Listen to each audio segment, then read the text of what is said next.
बोलिए श्री सद्गुरुदेव भगवान की जय। ओम श्री गणेश जी महाराज की जय।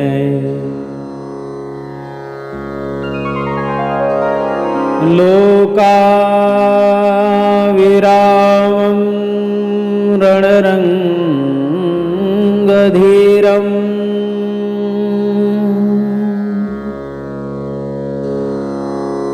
राजीव नेत्रं रघुवंशनाथम्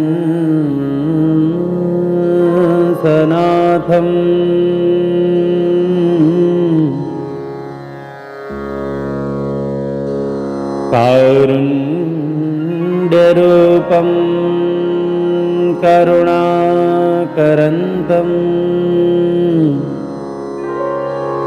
श्रीरामचन्द्रं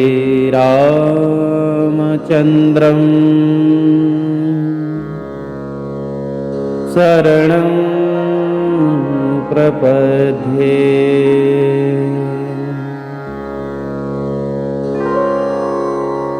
मनोजवं मारुततुल्यवेगम्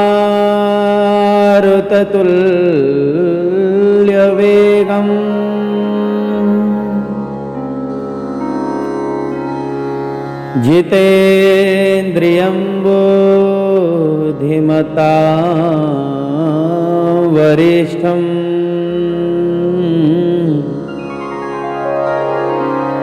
वातात्मजं वानरयूथमुख्यं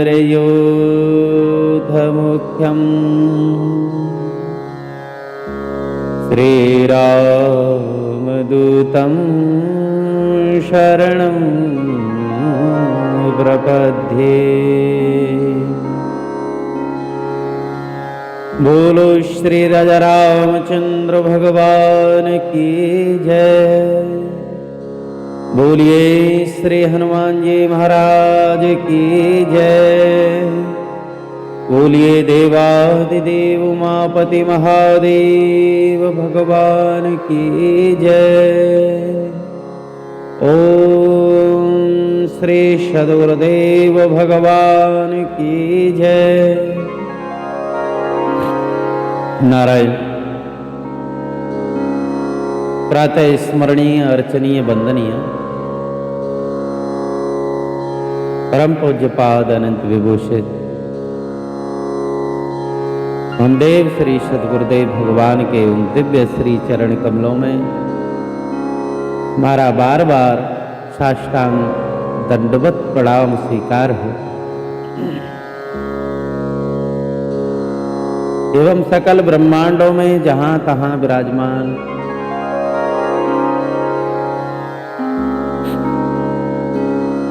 भगवान की इस आनंदमयी कथा का श्रवण करने वाले सभी चराचर दृश्य रूप में विराजमान भगवान के प्रेमी श्रोता भक्त जनों का हम हृदय से अभिनंदन करते हैं।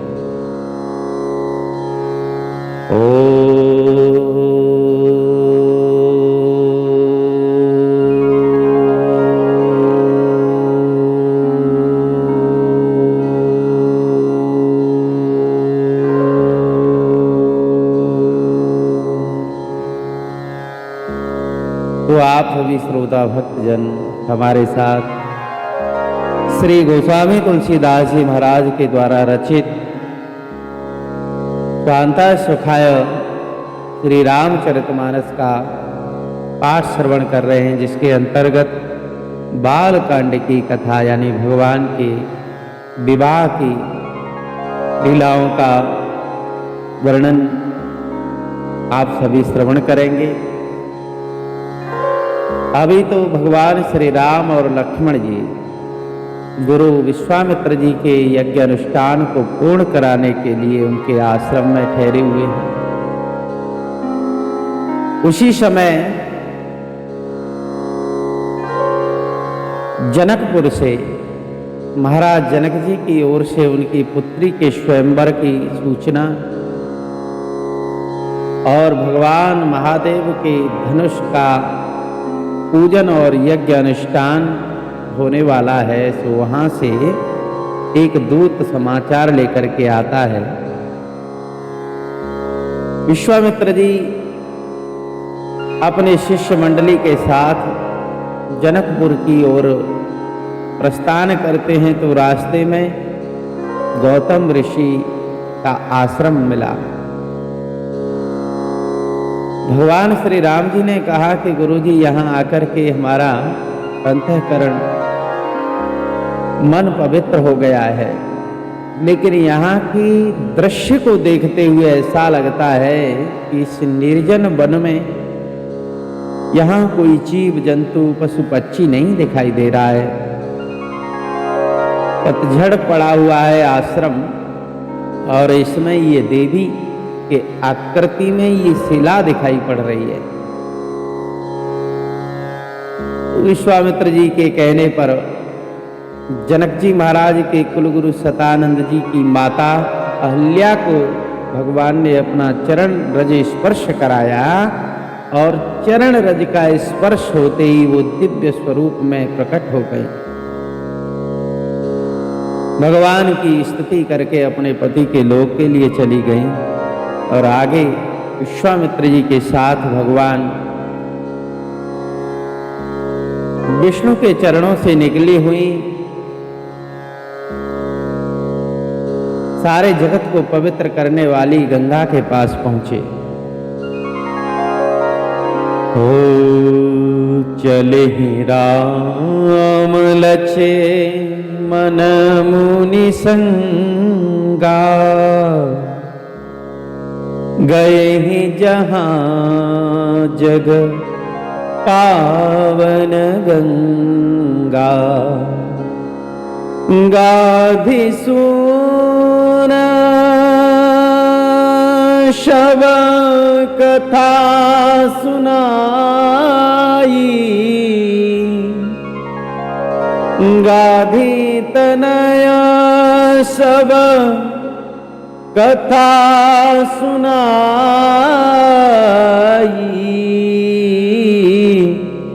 जेहि प्रकार शूर सरे महि आई, जेहि प्रकार सुर सर महि आई, गाधि तनय शब कथा सुनाई। भगवान श्री राम जी और लक्ष्मण जी जब गंगा के पावन तट पर पहुंचे तो गुरु विश्वामित्र जी ने कहा, हे राम, ये सारे जगत को पवित्र करने वाली भगवान विष्णु के चरणों से निकली हुई देव नदी गंगा है।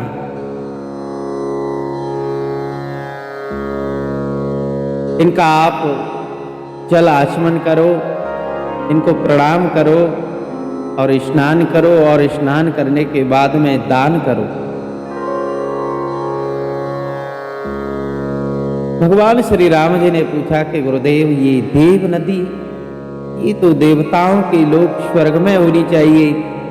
आप कहते हो कि भगवान विष्णु के चरणों से निकली हुई हैं, ब्रह्मा जी के कमंडल से निकली हुई हैं, तो इनको यहाँ धरती पर कौन लेकर के आया और किस प्रकार ये आई? इनके अवतरण की कथा आप मुझको श्रवण कराइए। तो महामुनि विश्वामित्र जी ने सभी शिष्यों को बताया कि ये श्री राम के ही पूर्वज हुए राजा सगर, जिन्होंने भगवान की प्रसन्नता के लिए अश्वमेध यज्ञ किए और 99 यज्ञ पूर्ण हो चुके थे। एक यज्ञ 100वां यज्ञ हो रहा था कि उस समय घोड़ा जो छोड़ा गया, उस घोड़े को इंद्र ने चोरी कर लिया। देवराज इंद्र ने समझा कि ये 100 अश्वमेध यज्ञ अगर पूर्ण कर लेंगे तो ये मेरे सिंहासन को छीन लेंगे।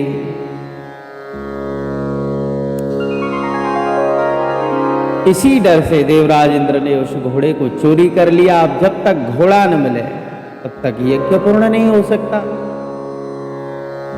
तो महाराज सगर के 60,000 पुत्र घोड़े की खोज के लिए निकले और उन्होंने धरती के अंदर एक सुरंग खोद डाली, जिसका मुख जाकर के निकला कहां? गंगा सागर में, भगवान कपिल के आश्रम पर।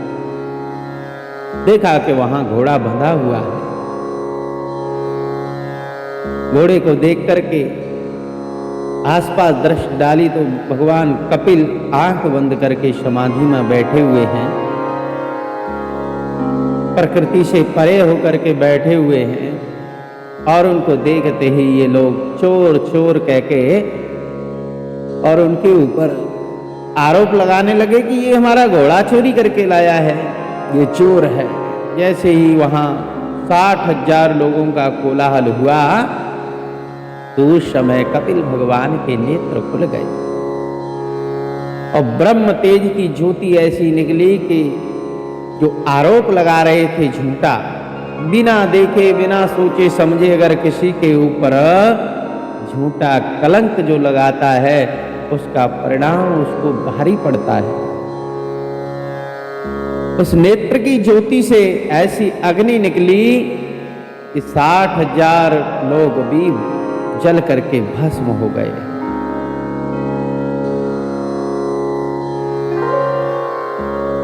अब तो महाराज सगर की एक दूसरी पत्नी थी जिनके पुत्र थे असमंजस और उनके पुत्र थे अंशुमान।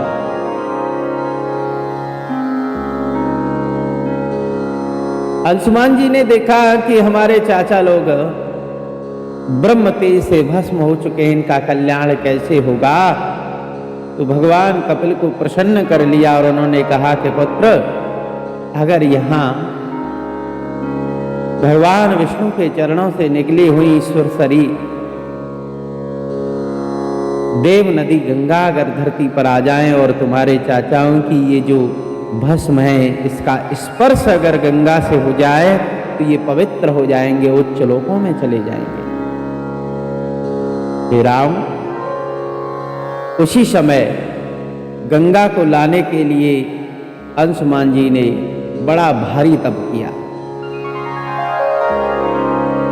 लेकिन पूरी आयु निकल गई, गंगा नहीं आ पाई और शरीर पूरा हो गया, कार्य अधूरा रह गया। लेकिन इनके पुत्र थे दिलीप, उन्होंने देखा कि हमारे पूर्वजों ने कौन सा मार्ग चुना, वही कल्याण का मार्ग, वही तपश्चर्या का मार्ग महाराज दिलीप ने भी निश्चित किया और उन्होंने भी गंगा को लाने के लिए पूरे जीवन तपश्चर्या की। उनका शरीर भी पूर्ण हो गया। तीसरी पीढ़ी में उनके पुत्र हुए भगीरथ, उन्होंने भी देखा कि हमारे पूर्वजों ने इस जगत का कल्याण करने के लिए, इस जगत को पवित्र करने के लिए, गंगा जी को इस धरा पर लाने के लिए महान तप किया और पूरी आयु उन्होंने अपनी तपश्चर्या में दे दी। तो हमें भी उन्हीं के श्रेष्ठ मार्ग का आचरण करना चाहिए। जो हमारे पूर्वज जो श्रेष्ठ आचरण करते हैं, दूसरे लोग भी उसी आचरण का व्यवहार करते हैं। इसलिए महाराज भगीरथ ने भी गंगा जी के लिए तपश्चर्या की और गंगा माँ जब 3 पीढ़ियों से लगातार तपश्चर्या हो रही थी, तब एकत्रित हो गया तो माँ गंगा प्रकट हो गई। उन्होंने कहा कि पुत्र भगीरथ, तुम्हारे कहने पर मैं इस धरा पर तो आ जाऊंगी, लेकिन पुत्र मेरा वेग कौन सहन करेगा। मैं इस धरती लोक को चीर करके नीचे के रसातल में चली जाऊंगी, तो मैं क्या करूं मां। तो बोले कि मेरे वेग को कोई सहने वाला होए। तो भगीरथ जी ने भगवान महादेव की कठोर तपस्या की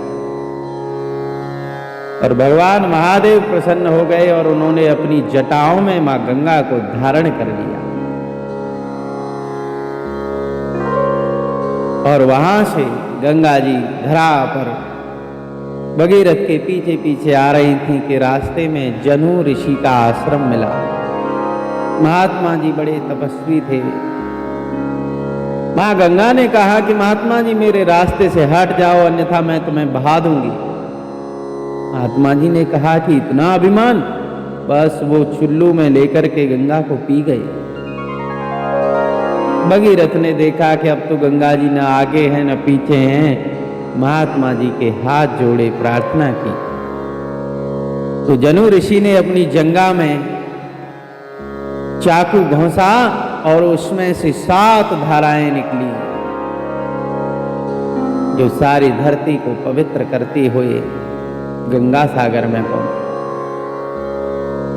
जो भस्मीभूत चाचा थे, दादा थे, पूर्वज थे, उनको पवित्र करते हुए माँ गंगा वहीं सागर में जाकर के मिल गई। इस प्रकार हे राम, ये गंगा इस धरती पर आई और समस्त जीवों को पवित्र करने का कार्य करती हैं। ये तब प्रभु ऋषिना समेत नहाए, विविध दाने महे देवन पाए। हर से चले हैं मुनि वृंद सहाया, वेगे विदेह नगर निराया। अब तो श्री राम जी अपने छोटे भाई सहित अन्य अपने सखाओं के साथ और साधु पुरुषों के साथ गंगा स्नान किया, विभिन्न प्रकार के ब्राह्मणों को दान दिए और वहाँ की प्रकृति सौंदर्यता को देखते हुए जनकपुर के निकट पहुंचे। प्रभु श्री राम जी ने जब वहां नगर की आहा सौंदर्यता को देखा तो भाई लक्ष्मण से कहने लगे कि लखन देखो, यही है महाराज जनक का नगर, जनकपुरी है ये। पुर रम्यता राम जब देखी, हर से ही अनुज समेत विषेकी। वापी कूप सरित सरनाना, सलिल सुधासम मनीषोपाना। वहाँ की बाग बगीचे, सुंदर सरोवर, नदी, तालाब, उपवनों को जब देखा, कुआ बावलियों को देखा, अनुपम सौंदर्यता। उन सरोवरों में सुंदर सुंदर रंग बिरंगे कमल खिले हुए हैं। सरोवरों में अमृत के समान जल भरा हुआ है और शीतल मंद सुगंध वायु बह रही है। पुष्प वाटिका में फल और फूल लदे हुए हैं। वहां पर बहुत सारे रंग बिरंगे सुंदर सुंदर पक्षियों का निवास है। नगर की सुंदरता का वर्णन कैसे किया जाए, जहां पर आद्या शक्ति जगत जननी मां लक्ष्मी रह रही हैं। ऐसा लगता है कि नगर का एक एक हिस्सा ब्रह्मा जी ने अपने हाथ से बनाया हो। वहाँ के लोग जो हैं, व्यापारी वैश्य वर्ग के जो लोग हैं, बड़ी बड़ी दुकानें खोले हुए हैं जिन पर सामान की बिक्री हो रही है। और वहाँ के राजमार्ग गुलाब आदि फूलों के इत्रों से सिंचे हुए हैं। सबके घर मंगलमय हैं। वहाँ के सभी घर ऐसे लग रहे हैं मानो राजमहल हों। अति अनूप जहाँ जनक निवासु, अति अनूप जहाँ जनक निवासु। विथक ही विबुध विलोके विलासु। महाराज जनक जी का जो महल है वो इतना सुंदर है, इतना सुंदर है कि देवता भी, देवराज इंद्र भी उसके लिए लालायित रहते हैं। महाराज कितने सुंदर परकोटे बने हुए हैं, मानो सारे लोगों की शोभा को यहीं घेर करके रखा, और सारे लोगों की शोभा का खजाना जनकपुर में ही होए। मणियों के महल बने हुए हैं, सुंदर खंबे बने हुए हैं, जरी के पर्दे लगे हुए हैं।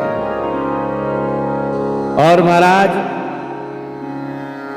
जनक जी महाराज के महल के दरवाजे के बाहर भाटों की भीड़ लगी हुई है, मागधों की भीड़ लगी हुई है, नटों की भीड़ लगी हुई है, और बहुत सारे राजा लोग आए हुए हैं।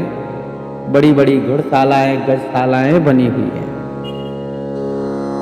सुर सचिव सेनप बहुते रे, नृप ग्रह सरिस सदन शव के रे। यानी सभी मंत्री, सभी सेनापति अपने युद्ध बल में बड़े सूरवीर हैं, और सबके रहन सहन के जो ठाट बाट हैं वो राजाओं के जैसे ही हैं। महाराज नगर के बाहर ही तालाब और बगीचों के किनारे देश विदेश से आए हुए राजाओं के डेरा तंबू लगे हुए हैं, जहां तहां राजा लोग ठहरे हुए हैं। देखे अनूप एक अवराई, देख अनूप एक अवराई, सब सुपास सब भांति सुहाई।